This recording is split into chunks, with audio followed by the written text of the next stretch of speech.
A little-known aspect of Kamala Harris's conversation with NPR, one of the few interviews that she's given, and of course, naturally, she would be interviewed by the lefties at NPR, is where she has again asserted that the filibuster needs to be eliminated. I think we should eliminate the filibuster for Roe, and we need and get us to the point where 51 votes would be what we need to actually put back in law the protections for reproductive freedom. Now, of course, that's another flip-flop because earlier she has said that the filibuster is an essential component of governmental affairs. We can't have a simple majority. It'll be chaos. But she's saying anything she thinks she needs to say to get elected. There are no core convictions to this far-left radical from San Francisco. Incidentally, the revelation that she is on record now as eliminating the filibuster cost her the support of Joe Manchin from West Virginia.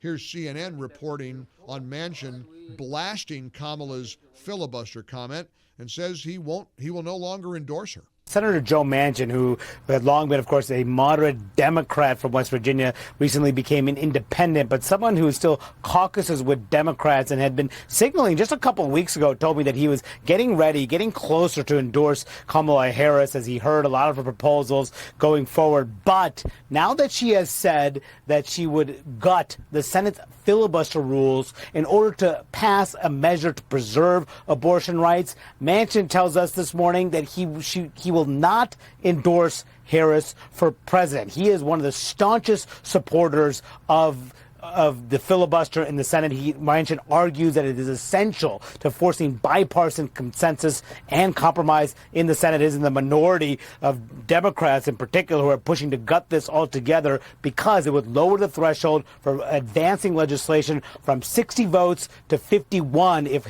Kamala Harris had her way. But just moments ago, Manchin told our colleague Ted Barrett, he said, quote, "Shame on her," referring to Harris. He says that she knows the filibuster is the holy grail of democracy. And Manchin went on to say it's the only thing that keeps us talking and working together. If she gets rid of that, then this would be the House on steroids.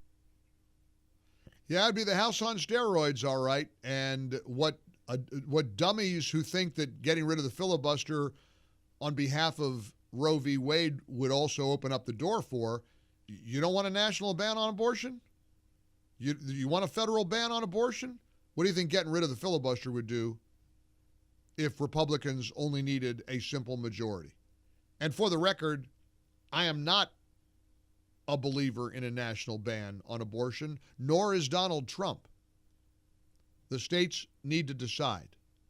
That's a state's decision, not the purview of the federal government.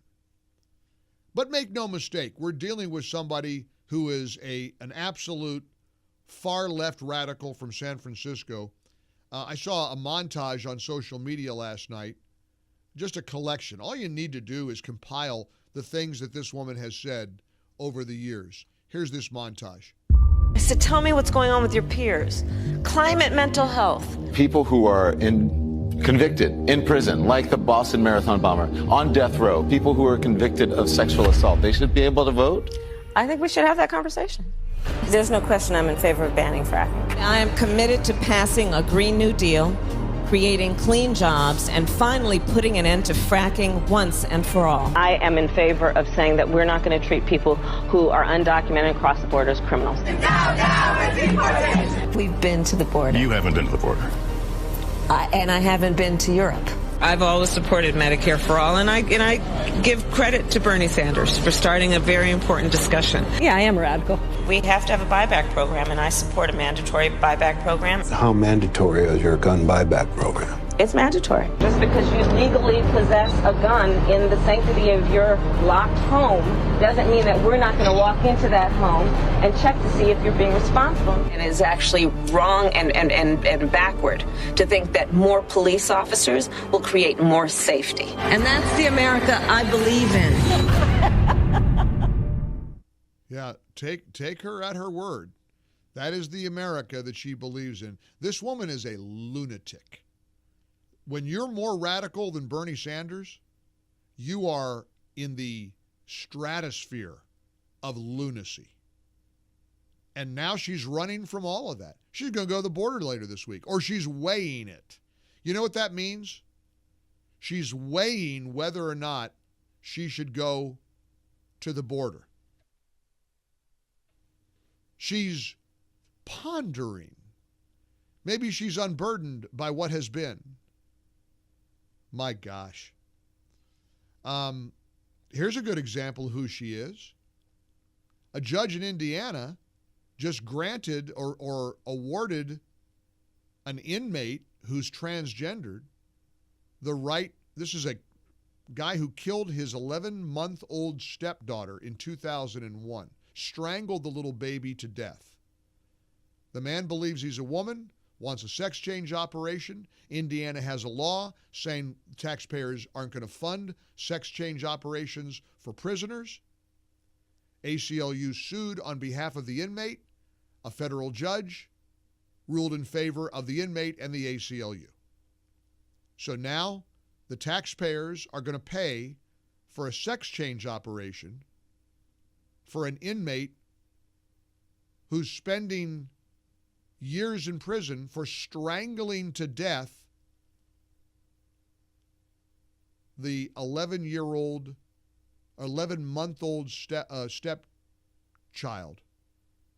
Strangling an 11-month-old to death. But hey, it's cruel and unusual punishment not to give this person a sex change operation that, of course, taxpayers pay for. Yesterday, there was a Trump advisor on Fox News talking, I think, to Jesse Waters about this and reminding anybody who's watching, this is Kamala's ideology. This is Kamala Harris's America. We're paying for sex changes for baby killers in prison? What is that all about? Well, that's Kamala Harris's America, isn't it, Jesse? Thanks for having me on here. And yeah, as you just pointed out, this federal judge agreed with the ACLU that it's cruel and unusual punishment not to have the taxpayers pay for a sex change operation. And as outrageous as that sounds, what's even more outrageous is that that's Kamala Harris's position. And so no wonder that she wants to raise taxes on Americans by about $4.9 trillion because, you know, those procedures are pretty expensive. You know, I was reading this article about this transgender inmate. The inmate also identifies as a Muslim. So the other lawsuit that the inmate filed was because they wouldn't let the inmate wear a hijab because they identify as a Muslim and identify as a woman. And in Kamala's America, you and I pay for that. I say this without trying to be a smart aleck. It is inconceivable to me, inconceivable that this woman has a chance of winning. There's no way. I don't believe it. I can't accept it. I can't accept it. There isn't. I someday wonder about these polls that show 48, 49%, 47%, 46%. What do you like about her?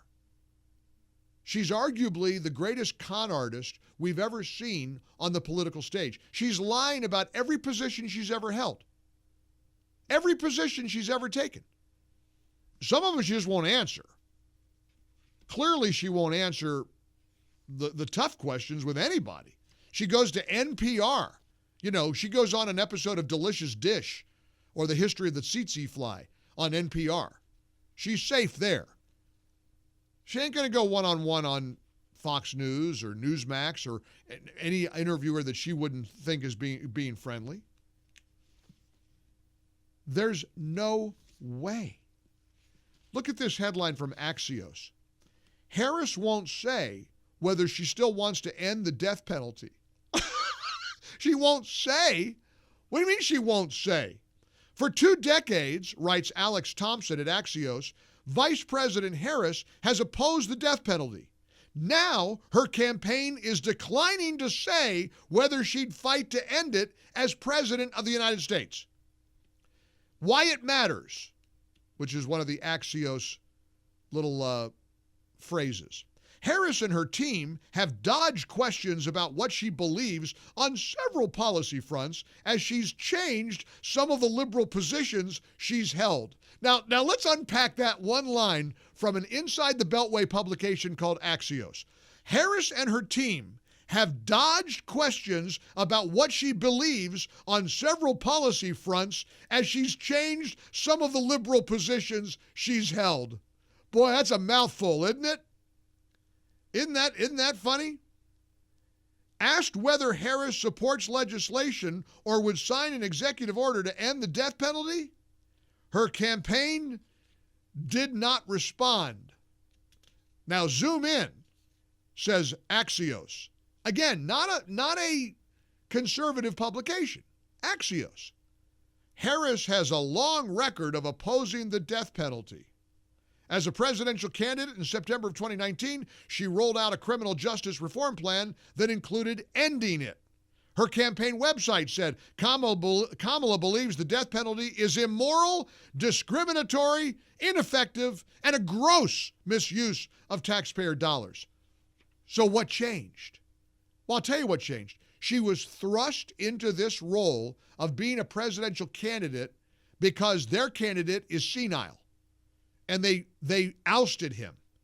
And they propelled this awful, radical, empty pantsuit to run for president.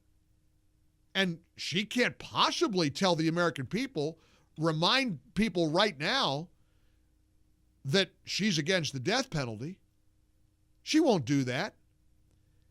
The truth of the matter is, as a Chicago texter just put it on my text line, Kamala voters don't like anything about her. They just hate Trump. That's true, isn't it? Hey, if you're a Kamala supporter, you want to call me? Let's have some fun. Tell me why you're voting for Kamala Harris. I'll do this for 5 minutes if we can bear it. Why not? I'm in a good mood. I'm in an apprehensive mood. I'm worried about my country. I'm worried about my state. We got Hurricane Helene bearing down. My phone's blowing up with alerts and warnings and storm surge warnings and evacuation zone A. Hey, if you're listening to us in Tampa Bay and you're in zone A, and you know what that means if you're in a hurricane zone, you got to get out. The evacuation is underway. 800-655-MIKE. Let's start with a few Kamala supporters. Come on. We'll have some fun. Tell me why you're voting for Kamala Harris. I'm officially inviting you to join us here on the Mike Gallagher Show. 800-655-MIKE. Mike Gallagher. Okay, we found one. Larry in Yellow Springs, Ohio. A Kamala voter, right, Larry? Right. How you doing? I'm doing good. How about you? I'm doing well, sir. Tell me why you think Kamala would be better for America than Trump. I'm not sure she's going to be that much better for America than Trump, but I think Trump is a disaster, and I don't think he did a good job in his first term. And frankly, I'm doing okay. I'm a retiree. My IRA is looking good. I don't have a whole lot of complaints about how things are going, and I don't have a whole lot of complaints about how things are going with respect to the world. Sure. There are a lot of problems.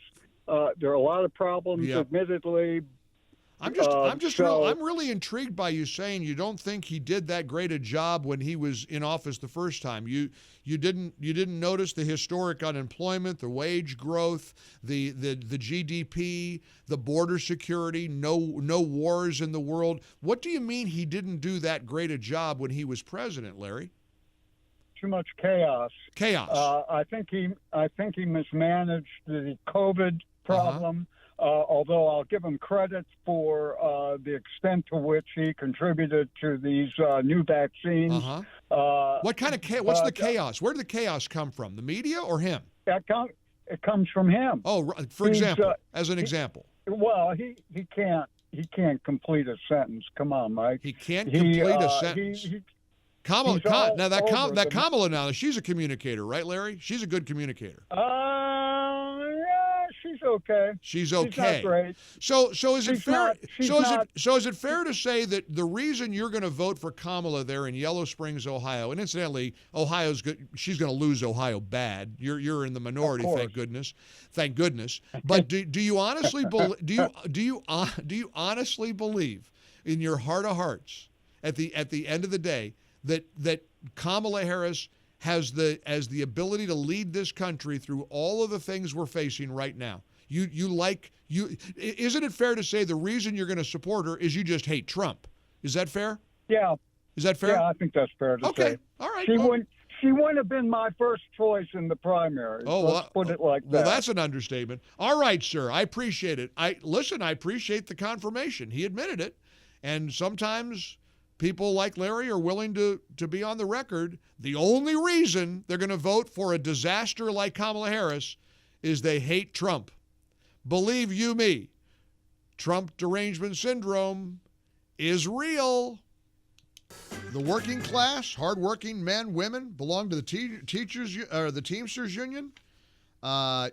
Big swing and a show of support for Donald Trump. In fact, this is,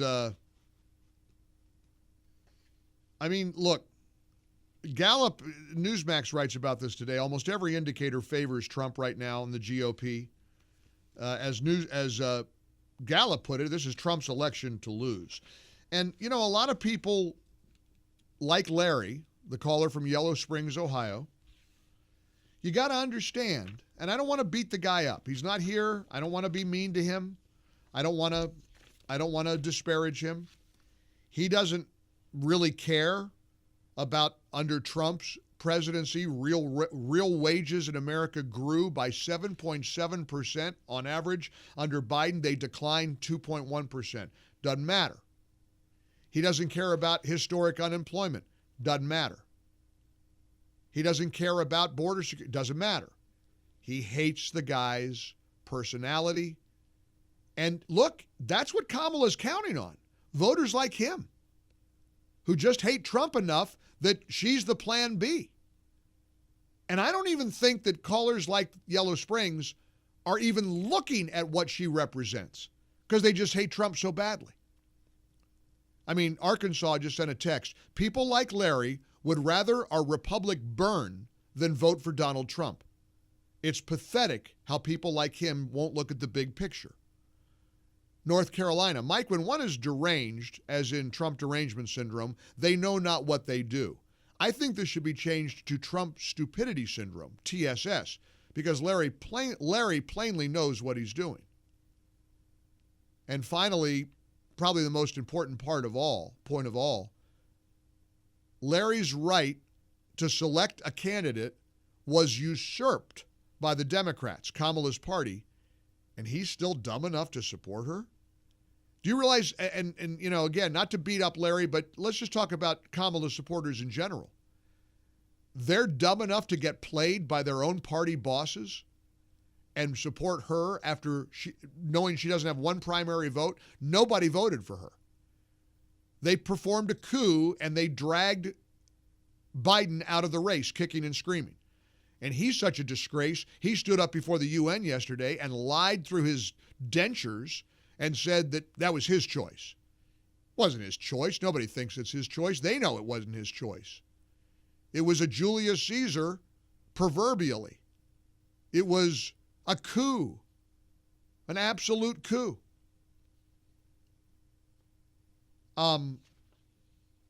Yesterday I was watching that Jessica Tarloff, the lonely liberal on the 5.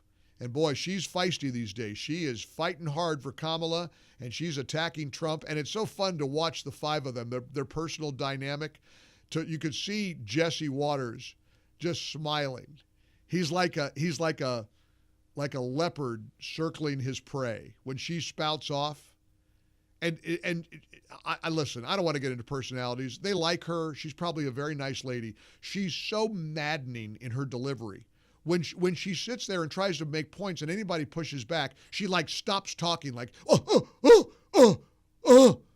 so like she can't talk. She is the worst. She is so bad. I mean, look, I think it's one of the highest rated shows on Fox, and it's fun. I mean, Gutfeld's fun, and Judge Janine, and I love Dana Perino. But they get that every day I see when they start the opening of the show, I'm thinking, please let it be Harold Ford. I mean, he kind of drives me crazy too, but he's not as bad as she is. So listen to Jesse Waters mixing it up with poor Jessica yesterday on the 5. We know that his policies will be more inflationary. He's going to add something like $5.8 trillion to the deficit. Kamala only $1.2 trillion. And when he continues to say, well, I'm going to do these things, I'm going to have the cost of energy. No plan to do it. The tariffs, that is not good economic policy. This is going to add a 20% tariff to some goods. That's not just something that you throw around. That's something that could be devastating for the American economy. And so you can rail about her. You can call her incompetent. And frankly, it's been shown as well that people do not take well to him standing up there and continually insulting her in that tone. But people are hearing what she's saying about her plans, the progress we've made, and what she's going to continue to do. And that's why his edge is being decreased every time a new survey comes out. Okay. It is funny to hear Jessica talk about how Trump's plans are going to bring so much inflation where he had no inflation in his 4 years. None. Just like that. He shut her down in 5 seconds. What was his track record? There was no inflation under Donald Trump. It soared under Joe Biden and Kamala Harris. There is no comparison. But again, do people like the guy from Yellow Springs? It doesn't matter. Trump bad, Orange Man bad. I don't like the guy. And when you're voting for somebody that's this radical disaster, because you don't like the personality of the Republican, you're on shifting sand. You are not. That's not a real strong place to be. It's why Trump's going to win. It's why Trump's going to win. And I say that not out of cockiness. I don't want anybody to take anything for granted. But look, we all feel it. We see it. She's a nightmare. She's every bit as radical as you think she is. I saw there was a montage. I like these montages sometimes. Sometimes there's these montages that have an ability to put things in a great perspective. Here's a comparison. Look at the difference.